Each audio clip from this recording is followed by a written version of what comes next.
Hello, welcome back. I'm really glad that you're here. So today I'm going to do a quick garden tour. However, there is an announcement that I'd like to make before we get into that, and that is that I am starting a newsletter. So it's just going to be a monthly newsletter, and it's going to be sharing some tips on gardening, some recipes to use, stuff that comes out of the garden or stuff that you buy in bulk wherever you happen to buy it, and some tips on wasting less of the food that you do have, trying to use up some of those things in the bottom of your crisper. So I will leave a link down below to sign up for that. It's free. It's just a monthly newsletter. I'm not trying to bombard your inbox with too many things. It will launch on the 1st of February. Go and have a look in that if you're interested. Okay, so let's get into the garden tour. So as I say, things are looking a little haphazard at the moment. So we were away for Christmas, as is often the case. We were away for a few days. We've had heat wave conditions, and then we just had rain and some more rain. So things are looking pretty wild, but also, given that we're in the subtropics, it's hot and wet, and so lots of plants don't love that. And so there's lots of weeds, but I've got a pumpkin vine that's loving life, but not actually giving me any pumpkins. It'll be good fuel for the compost anyway. But so let's start having a look around. Okay, so first of all, we've got these chili plants, and that metal fence that you see behind those chili plants. It puts off an awful lot of radiant heat in the summer because this way is the western sun. So all that western sun comes in and just bakes that fence. So everything there was really struggling. But these chili plants, they're not fruiting a lot at this point, but they seem healthy enough. So we'll see how they go. Next, I'll show you this pumpkin plant that is going ballistic around me. As I say, it's not actually doing much fruiting, but given the state of the rest of the garden, I've just been letting it go nuts because I find it quite lovely. But let me show you. So I've got 3 plants. I've got one over here, one just there, and then one over here. And they're just spreading. They've even gone in under the trampoline, and they're just completely invading all of the space around them. I did create this pumpkin trellis, but obviously I missed one going underneath, and it's all spread through into the garden. So it's probably getting to the point where this needs to be tidied up. So the rest of this garden bed, there's not a lot that's productive in it. I've been leaving the flowers. I've got some basil. You can see the basil at the back. I've been leaving that for the bees. The man next door has 3 beehives, and he gives us honey. So I try to leave as much stuff for the bees as I can. It's got a few spring onions. Everything else in here hasn't done very well. The tomatoes, I've told you about the tomatoes. The tomatoes haven't been doing well this year. It's just been too hot. The other thing I did want to say too was that I found our water bill actually doubled because I was trying to keep everything alive. And I think the realization I've come to is that in the future, what I'm probably going to do is leave summer to give the beds a rest for a few months, and then work out how to garden in that autumn, winter, spring seasons, and work out the best way of doing it, because our water bill was enormous of me just trying to keep ahead of the heat, and it didn't really do me much good anyway. So the problem wasn't that they didn't have enough water. The problem was that it was just too hot, and there's nothing you can do about that. So my plan is to clean all of this up over the next week, and I haven't really cemented the plan as yet. I was sort of toying with completely just letting it go. We're going to build a new bed in preparation for the nicer part of the season for us. So build a new bed. I want to move the 2 beds that are over here that I'll show you shortly. I want to move them just into a more into a more compact configuration. But I want to build this bed first so that we can move the soil from those beds into that bed, then move those beds, just so that we're not having to move soil twice. That will be one of my main focuses. So I was toying with the idea of just kind of letting everything go while kind of all of that happened. But I figure I'll just chuck stuff in, see how things go, but not be too upset if things don't work out. I'm just putting it out there that this is not my main growing season, and I'm just going to be okay with that. And I'm just going to concentrate on, the other side of what I'm doing with this whole thing, which is finding how to source our food more locally, and then how to preserve those things so that we've got those in those other seasons. Yeah, there are obviously a few things that still thrive in the heat of summer. My eggplant's still doing very well. I've got a couple of okra that are still coming up, and I think they'll still do very well. So there'll be bits and pieces that I'll be able to do. I'm going to stop trying so hard over those summer months and use that as a time of rest, or as a time of, doing maintenance in the garden, like building new beds, doing stuff like that. But let's get on with it. This bed, it's pretty much the zucchini. There is a zucchini up the other end, which I'll show you. It's actually looking okay because since the rain, it's actually been a lot cooler. So it's looking really good. And obviously we'll be using the spring onions gradually over time. So let's have a look. So you can see those tomatoes over the back. Oh, that's one tomato actually. That's one tomato plant. And it's suddenly looking lovely, but I would expect that to start to falter as soon as the heat comes back. I might just end up cutting that out. Obviously, these calendula will probably need to come out. They're starting to look pretty ruddy. And they just nothing likes the heat and humidity at the same time.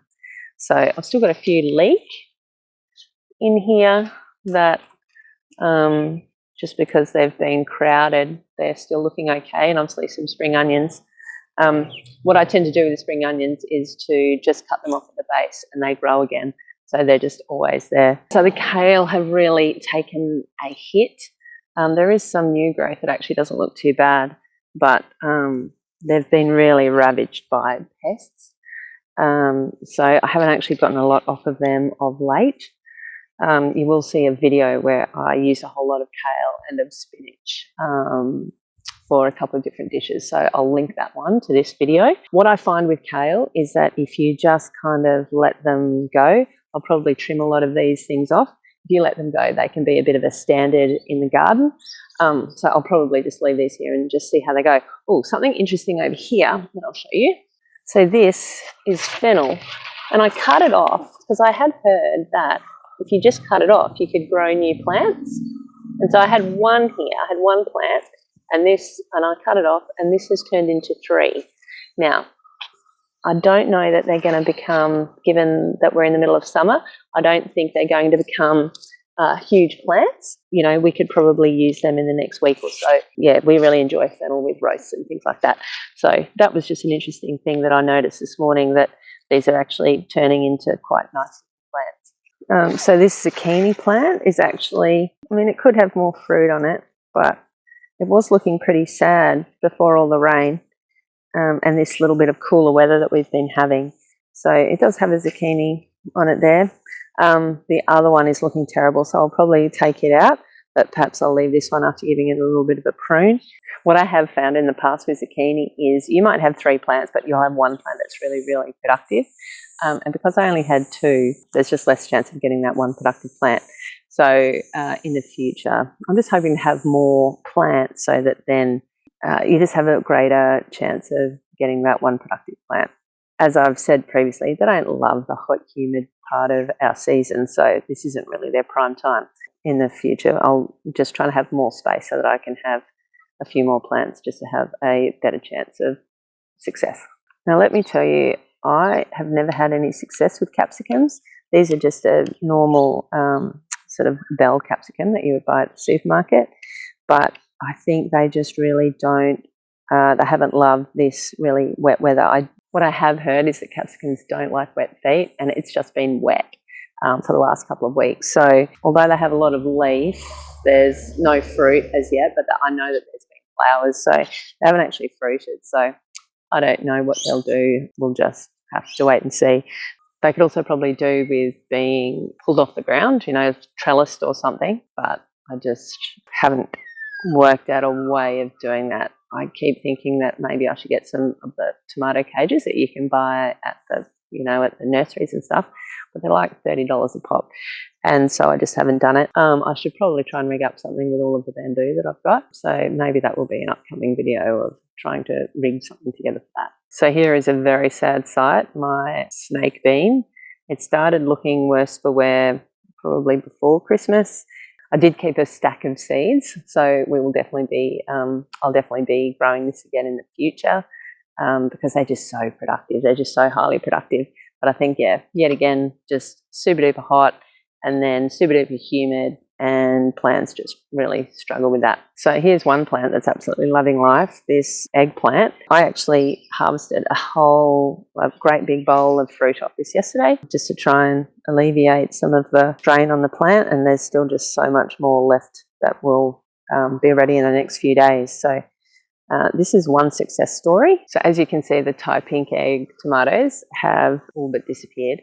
Yeah, with that really, really hot weather that we had sort of before and around Christmas, then all of this rain just completely obliterated them.